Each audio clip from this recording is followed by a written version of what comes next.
नमस्कार, मेरा नाम है दशरथ प्रधान और आप देख रहे हैं छड़नागपुर लाइव। सुबह की 5 बजे की स्पेशल बुलेटिन में स्वागत है। तो चलिए जानते हैं झारखंड की 25 बड़ी खबरों को फटाफट। तो चलिए देखते हैं झारखंड की 25 बड़ी खबरों को। इससे पहले यदि आपने हमारा चैनल को अब तक सब्सक्राइब नहीं किया है तो तुरंत सब्सक्राइब कर दें, वीडियोस को लाइक करें और शेयर जरूर करें। आज है 9 मार्च, दिन है शनिवार, हिंदी तिथि कृष्ण चतुर्दशी, सूर्योदय का समय 6:19:37, सूर्यास्त का समय 6:10:09। बात करें दिन के इतिहास की तो देखिए 1822 में 9 मार्च के दिन ही चार्ल्स ग्राहम ने पहली बार नकली दांतों का पेटेंट कराया था। देखिए बात नकली दांतों की करें तो कृत्रिम दांत निर्माण के प्रारंभिक काल में संभवतः मृतकों के दांतों का भी उपयोग किया जाता रहा होगा। फिर लकड़ी के दांत बनाए गए, वो उनको रेशम की डोरी से बांधकर उपयोग किए जाने के प्रमाण मिले हैं। वहीं देखिए भारतीय कृत्रिम दंत शिल्प भी कम पुरानी नहीं है। महाभारत में कर्ण के स्वर्ण निर्मित दांतों का उल्लेख भारतीय दंत शिल्प में धातु के उपयोग का एक अच्छा उदाहरण है। वहीं देखिए 1985 में आज ही के दिन भारतीय क्रिकेट खिलाड़ी पार्थिव पटेल का जन्म भी हुआ था। इसी के साथ देखिए 1994 में 9 मार्च के दिन ही भारतीय अभिनेत्री देविका रानी का निधन हुआ था। ड्रैगन लेडी के नाम से मशहूर देविका रानी हिंदी सिनेमा की पहली महिला स्टार मानी जाती है। उन्होंने फिल्मों में काम करना उस जमाने में शुरू किया था जब ज्यादातर लड़कियों को घर से बाहर निकलने तक की इजाजत नहीं होती थी। एक फिल्म में उन्होंने ऐसा सीन दिया जिसकी चर्चा आज भी होती है। दरअसल फिल्म में देविका का 4 मिनट लंबा किस था। इस सीन के बाद काफी हंगामा हुआ। अभिनेत्री की आलोचना के साथ इस पर प्रतिबंध भी लगा दिया गया था। तो चलिए इसी के साथ 25 बड़ी खबरों की ओर बढ़ते हैं। गढ़वा में मानवता हुई शर्मसार, मां ने कर्ज नहीं चुकाया तो नाबालिग को 14 दिनों तक बनाया बंधक। गढ़वा में समय पर कर्ज नहीं चुका पाने की वजह से सेटिंग माइक्रो फाइनेंस कंपनी के कर्मियों ने भावनाथपुर थाना क्षेत्र के रोहिणिया गांव निवासी संतोष राम और आशा देवी के 12 वर्षीय पुत्र अनीश कुमार को घर से अगवा कर लिया। आरोप है कि बच्चे को कंपनी की शाखा में 14 दिनों तक बंधक बनाकर रखा गया। इस दौरान बच्चे से नौकरों वाला काम कराया जाता था। वहीं कंपनी के कर्मचारी बच्चे को धमकी देते थे कि अगर उसकी मां ने कर्ज नहीं चुकाया तो उसकी आंखें और किडनी निकालकर बेच देंगे। हालांकि श्री बंशीधर नगर एसडीपीओ सत्येंद्र नारायण सिंह और स्थानीय लोगों की पहल पर गुरुवार देर रात नाबालिग बच्चे को मुक्त कराया गया। पुलिस ने नाबालिग की मां के आवेदन पर 2 नामजद और एक अज्ञात पर प्राथमिकी दर्ज की है। पुलिस ने फाइनेंस कंपनी के शाखा प्रबंधक निगम यादव को गिरफ्तार कर लिया है, जबकि कर्मचारी उमाशंकर तिवारी की गिरफ्तारी के लिए छापेमारी की जा रही है। नरेंद्र मोदी का महिलाओं को बड़ी तोहफा, रांची में नॉन सब्सिडी सिलेंडर अब 860 में। केंद्र सरकार की घोषणा के बाद गैस कंपनियों ने 14.2 किलो वाले नॉन सब्सिडी सिलेंडर में 100 रुपया प्रति सिलेंडर की कटौती कर दी है। अब ग्राहकों को सिलेंडर के लिए 960.50 रुपए की जगह 860.50 रुपए देने होंगे। बता दें कि पीएम नरेंद्र मोदी ने अंतर्राष्ट्रीय महिला दिवस पर शुक्रवार को रसोई गैस सिलेंडर की कीमतों में 100 रुपया की कटौती की घोषणा की। मोदी ने सोशल मीडिया मंच एक्स पर एक पोस्ट में कहा कि महिला दिवस के अवसर पर हमने एलपीजी सिलेंडर की कीमतों में 100 रुपया की छूट का बड़ा फैसला किया है। ये कदम पर्यावरण संरक्षण में भी मददगार बनेगा, जिससे पूरा परिवार का स्वास्थ्य भी बेहतर रहेगा। रांची में खड़ी कार का लॉक तोड़कर नगद सहित गहने की चोरी, वाहन को भी किया क्षतिग्रस्त।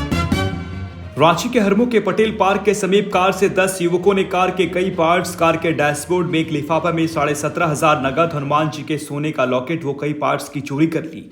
लॉक तोड़ने के लिए कार को कई जगह से पत्थर से क्षतिग्रस्त कर दिया गया। इस संबंध में कार मालिक पुनीत कुमार ने अरगोड़ा थाना में प्राथमिकी दर्ज कराई है। उन्होंने कहा कि उनकी कार पटेल पार्क के पश्चिम दिशा में उनके मित्र गौरव कुमार के ऑफिस के सामने लगाई थी। कार का लॉक तोड़े जाने पर उन्हें संकेत मिला। इसके बाद जो अपनी कार के पास पहुंचे तो देखा कि 10 युवक कार के पास खड़े हैं।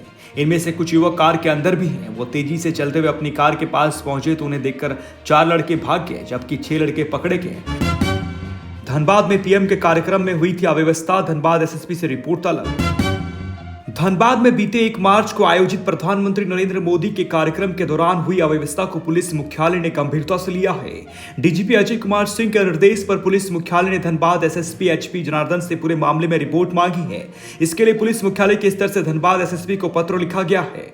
पुलिस मुख्यालय की ओर से अव्यवस्था को लेकर 3 बिंदुओं पर सवाल भी उठाए गए हैं। इसमें धनबाद एसएसपी से स्थिति स्पष्ट करने को कहा गया है। पहला, हर्ल की सिंदरी यूनिट के उद्घाटन कार्यक्रम के बाद राज्यपाल, मुख्यमंत्री और मुख्य सचिव के लिए निर्धारित वाहन विलंब से क्यों पहुंचे।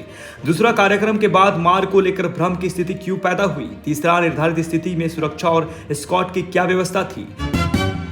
झारखंड में लागू नहीं हो पाया पेशा कानून, अगले वर्ष केंद्र से रुक सकता है 600 करोड़ का ग्रांट। झारखंड में दी प्रोविजन ऑफ दी पंचायत पेशा लागू नहीं हो पाया है। देश के 7 आदिवासी बहुल राज्यों ने इसे लागू कर दिया है। इसमें ग्राम सभा को अधिकार दिया जाने का प्रावधान है। झारखंड में भी पेशा का ड्राफ्ट फाइनल हो गया है। पहली ड्राफ्ट के बाद पंचायती राज विभाग ने आपत्ति मांगी थी। इसमें आई आपत्तियों को विधि सम्मत शामिल कर सहमति के लिए राज्य सरकार के विधि विभाग के पास भेज दिया गया है। विधि विभाग में यह संचिका अक्टूबर में भेजी गई है। विधि विभाग की सहमति के बाद इसको लागू करने की दिशा में आगे की प्रक्रिया की जाएगी। राज्य के 4,500 पंचायत में 2,067 पंचायत पेशा के अधीन आती हैं। केंद्र सरकार 1,300 करोड़ का अनुदान देता है। राज्य की इन पंचायतों में लगभग 600 करोड़ का अनुदान अगले वित्तीय वर्ष में रुक सकता है। इस वित्तीय वर्ष में केंद्र सरकार ने कुछ शर्तों के साथ अनुदान दे दिया था। इधर वर्तमान ड्राफ्ट को लेकर कई संगठनों की अलग अलग राय है। कुछ संगठन इसका विरोध तो कुछ समर्थन कर रहे हैं। झारखंड में भारत सरकार ने पेशा एक्ट को लेकर इसी सप्ताह एक क्षेत्रीय कार्यशाला का आयोजन किया था। इसमें झारखंड सरकार से जल्द इसको लागू का आग्रह किया गया था। इसके बाद यह मुद्दा एक बार फिर से जोर पकड़ने लगा है। पलामू में हैवान पिता ने पार की जिंदगी की सारी हदें, अपनी ही नाबालिग बेटी की हत्या कर दफनाया। चैनपुर थाना क्षेत्र के सलतुआ गांव में मथुरा सिंह नामक व्यक्ति ने अपने 15 वर्षीय पुत्री पम्मी कुमारी की हत्या कर शव को जंगल में दफना दिया। जानकारी के मुताबिक आरोपी अक्सर गांजा के नशे में धुत रहता था। यह घटना सोमवार की बताई जाती है। घटना के बाद से आरोपी फरार है। ग्रामीणों ने इसकी सूचना गुरुवार की शाम चैनपुर थाना को दी, जिसके बाद चैनपुर थाना प्रभारी सोनू कुमार चौधरी जवानों के साथ घटनास्थल पर पहुंचे। मजिस्ट्रेट चैनपुर अंचल अधिकारी चंद्रशेखर कुमार की मौजूदगी में सेवरी नदी के समीप कटवाल दहा के पास खोदे गए ट्रेंच से शव को निकाला गया है। देवघर में 12 साइबर आरोपी हुए गिरफ्तार। साइबर थाने की पुलिस ने मोहनपुर थाना क्षेत्र के अमलेवा व घोरमारा गांव, पात्रोल थाना क्षेत्र के सिरसा, पथरा, गोविंदपुर, रंगुडी, मार्गुमुंडा थाना क्षेत्र के केंदुआटांड़, कुंडा थाना क्षेत्र के बांदाडी और साटा के पथरड्डा ओपी क्षेत्र के बभनकुट गांव में छापेमारी कर एयरटेल थैंक्स ऐप के जरिए ठगी करने वाले 12 लोगों को गिरफ्तार किया है। पुलिस ने इन आरोपियों के पास से 12 मोबाइल फोन व 21 सिम कार्ड बरामद किए हैं। इन लोगों के पास से बरामद मोबाइल व सिम कार्ड खंगालने पर पुलिस को देश भर के विभिन्न राज्यों में हुए क्राइम के लिंक मिले हैं। उस आधार पर पुलिस की जांच पड़ताल जारी है। पुलिस की पूछताछ में आरोपियों ने अपराध में संलिप्तता स्वीकारते हुए बताया कि उपरोक्त सभी एयरटेल पेमेंट्स बैंक का फर्जी अधिकारी बनकर ग्राहकों को झांसे में लेते थे। इसके बाद एयरटेल थैंक्स ऐप के जरिए कार्ड बंद होने व चालू कराने का झांसा देकर सारा डिटेल्स हैक कर ठगी करते थे। इसके अलावा वे लोग फोन पे एटीएम और फर्जी कस्टमर केयर अधिकारी बनकर उपभोक्ताओं को कैशबैक का झांसा देकर फोन पे गिफ्ट कार्ड क्रिएट कराकर डिटेल्स प्राप्त करने के बाद ठगी करते थे। इसके अलावा विभिन्न बैंकों के अधिकारी बनकर एटीएम बंद होने व चालू करने का झांसा देकर ठगी करते थे। साथ ही फर्जी क्रेडिट कार्ड पदाधिकारी बनकर केवाईसी अपडेट का झांसा देकर उपभोक्ताओं के अकाउंट से ठगी कर लेते थे। गिरफ्तार आरोपियों के खिलाफ साइबर थाने में प्राथमिकी दर्ज कर पुलिस ने सभी को कोर्ट में पेश कराया है। वो कोर्ट के निर्देश पर जेल भेज दिया है। पलामू में अपराधी बेलगाम बेटी की शादी से पहले पिता से दिन दहाड़े 1.5 लाख रुपए की छिनताई। झारखंड के पलामू के मेदिनीनगर सदर थाना क्षेत्र में 2 अज्ञात अपराधियों ने मिथिलेश सिंह नामक व्यक्ति से दिन दहाड़े 1.5 लाख रुपए छीन लिए। बेटी की शादी में खरीदारी को लेकर उन्होंने पैसे निकाले थे। पैसे निकालकर वो घर जा रहे थे। इसी दौरान छिनताई हो गई। घटना को अंजाम देकर भागने में सफल दोनों अपराधियों की तस्वीर सीसीटीवी में कैद हो गई है। पुलिस वीडियो और फोटो निकालकर उनकी पहचान और गिरफ्तारी में जुट गई है।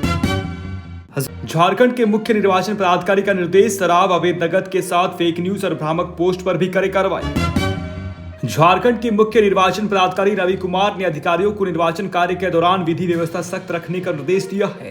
उन्होंने शराब एवं नकदी के अवैध आवागमन पर सख्ती से रोक लगाने के साथ सोशल मीडिया पर फेक न्यूज व भ्रामक पोस्ट पर निगरानी रखते हुए असामाजिक तत्वों पर प्रावधान के मुताबिक सख्त कार्रवाई करने को कहा है। ज्ञात हो कि वो लोकसभा चुनाव की तैयारियों को लेकर राजधानी में आयोजित राज्य स्तरीय समीक्षा बैठक में बोल रहे थे। उन्होंने कहा कि लोकसभा चुनाव के मद्देनजर मतदान केंद्रों पर आवश्यक बुनियादी सुविधाएं सुनिश्चित करने से बेहतर मतदान प्रतिशत होगा। अधिकारी सकारात्मक सोच व आपसी समन्वय बनाकर काम करें। निर्वाचन से संबंधित कार्यों को समय पर पूरा करें। चुनाव कार्यों में किसी प्रकार की कोताही अक्षम्य होगा। रांची में साइबर फ्रॉड के पैसे से मोबाइल खरीदकर कम दाम में बेचने वाला सातिर गिरफ्तार। साइबर फ्रॉड के पैसे से पहले नामी कंपनी के स्टोर से मोबाइल खरीदा, फिर उसे मोबाइल को दूसरी दुकानों में ले जाकर कम दामों पर बेचने वाले सातिर को सीआईडी की साइबर थाना की पुलिस ने गिरफ्तार किया है। आरोपी का नाम विष्णु कुमार मंडल है। उसे रांची के चूटिया थाना अंतर्गत बंगाली कॉलोनी रोड नंबर 5 से पकड़ा गया है। वो मूल रूप से जामताड़ा जिला का करमाटांड़ थाना अंतर्गत करवा गाँव का निवासी है। उसके पास से 4 नया मोबाइल फोन, साइबर अपराध में उपयोग किया गया अन्य मोबाइल, 2 सिम और कार्ड से संबंधित डेटा बरामद किया गया है। धनबाद में नाबालिग से देह व्यापार कराने में पति पत्नी को 20 वर्ष की कैद।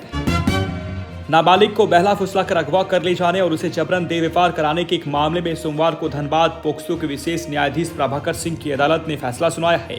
मामले के नामजद आरोपी जोगता निवासी मोहम्मद रिजवान उर्फ बबलू अंसारी व उसकी पत्नी चांदनी खातून को 20 वर्ष कैद व 20,000 रुपये जुर्माने से दंडित किया गया है। 1 मार्च को अदालत ने उसे दोषी करार दिया था। प्राथमिकी पीड़िता की शिकायत पर 28 मई 2023 को जोगता थाने में दर्ज की गई थी। कमलपुर पुलिस को मिली बड़ी सफलता। आधार का क्लोन बनाकर पैसा ठगी करने वाला गिरोह का एक सदस्य गिरफ्तार। पूर्वी सिंहभूम जिला अंतर्गत पडमदा के कमलपुर थाने की पुलिस ने फर्जी फिंगरप्रिंट बनाकर गलत ढंग से रुपया निकासी करने वाले गिरोह के एक सदस्य को गिरफ्तार किया है। उसका नाम राजा कुमार है। वो बिहार के नवादा के गोरांडी गांव का रहने वाला है। बता दें कि ठगी के मामले में वो नवादा में भी पूर्व में जेल जा चुका है। वर्तमान में वो जमानत पर है। उसके पास से 13 फर्जी फिंगरप्रिंट, 11 लोगों के आधार कार्ड का विवरण, 1 मोबाइल फोन और 34,060 रुपए बरामद हुए हैं। झारखंड की 25 बड़ी खबरों की बुलेटिन में बने रहने के लिए धन्यवाद। चैनल को सब्सक्राइब कीजिएगा, वीडियोस को लाइक कीजिएगा और अपनों के बीच शेयर जरूर कीजिएगा। धन्यवाद। जोहार।